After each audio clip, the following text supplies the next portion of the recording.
When someone is saying things that are not true about you with the intent to harm you, by you standing by and doing nothing to protect yourself, you are not being the bigger person. You are actually being an accomplice to the harm against you. Don't scroll yet. Let me explain. I cannot tell you how many times someone has done or said something about me that is completely false, and I would spiral or, as the kids say, crash out because no matter what someone says, defending yourself against a lie is one of the hardest things that you can do.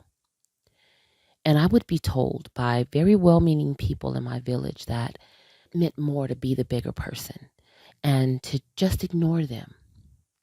Don't let them make you stoop to their level.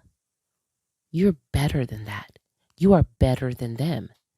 You can be the bigger person. You can make the choice to be the bigger person. But I have a question. Can someone please tell me how allowing someone to attempt to diminish your character or to diminish your accomplishments or to just make untrue accusations about you and you just take it? How is that you being the bigger person? I've said it 1,000 times and I'll say it 1,000 more. We teach people how to treat us by our action or our inaction when it comes to protecting ourselves.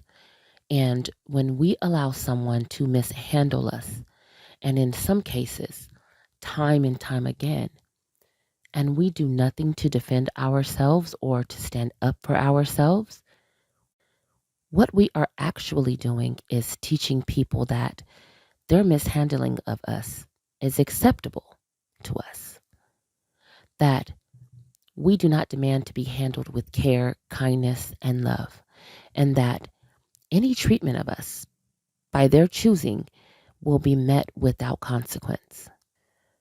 There is nothing about allowing the willful mishandling of you that makes you be the bigger person simply because you did nothing to stop it. Actually, by you doing nothing, it will end up making you feel small. Allowing someone to mishandle you will teach not only that person that it is okay to do so because you did nothing, so no harm, no foul, but it will also teach you that you do not deserve to be treated with care, kindness, and love, and also respect. The sad fact is there are a lot of people in this world who seek to be harm over love. And as the old adage says, hurt people hurt people. And as cliche as that statement is, it's actually absolutely true.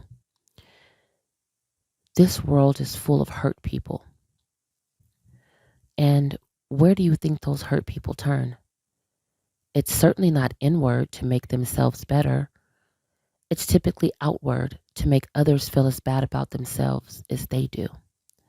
And when someone has decided that today is the day that I choose emotional violence on anyone I please, and that person is you, there is nothing good that will come from you allowing them to do so simply because you think, well, I'm being the bigger person.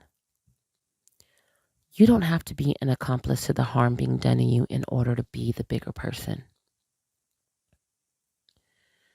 You can stand up for yourself. You should stand up for yourself. And as a matter of fact, you must stand up for yourself.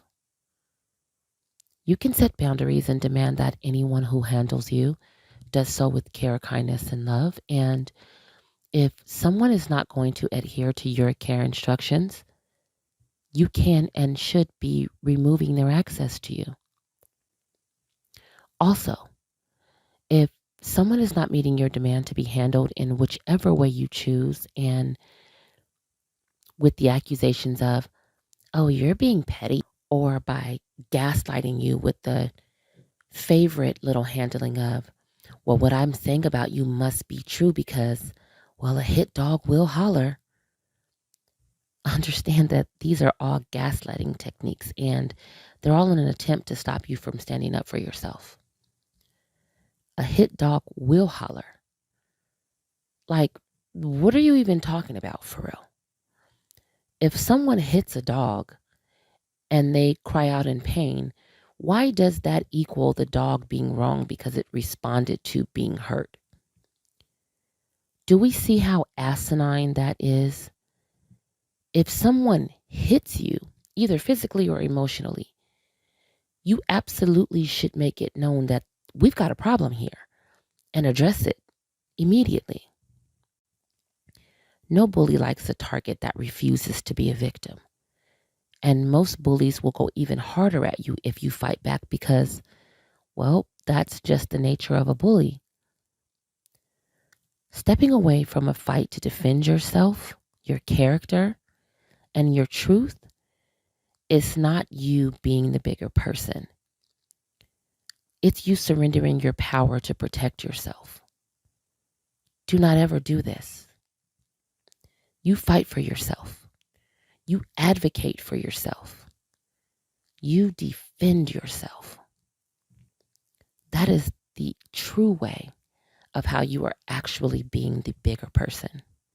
By you making it clear that you will not cower at someone's attempt to make you seem or feel small, you then by default become the bigger person. And once you've defended yourself, the next thing to do is get those boundaries set. Boundaries prevent people from being able to have access to your peace. And anyone who has shown you, even just once, and even on the smallest of scales, that they are willing to disrupt your peace, they should never be allowed to handle you moving forward without the very least some boundaries put in place, if they are even allowed to handle you again at all. Be mindful of how you allow others to handle you and forgive yourself for how you've handled you. Please consider becoming a part of my village. I think you'll like it here. Until next time.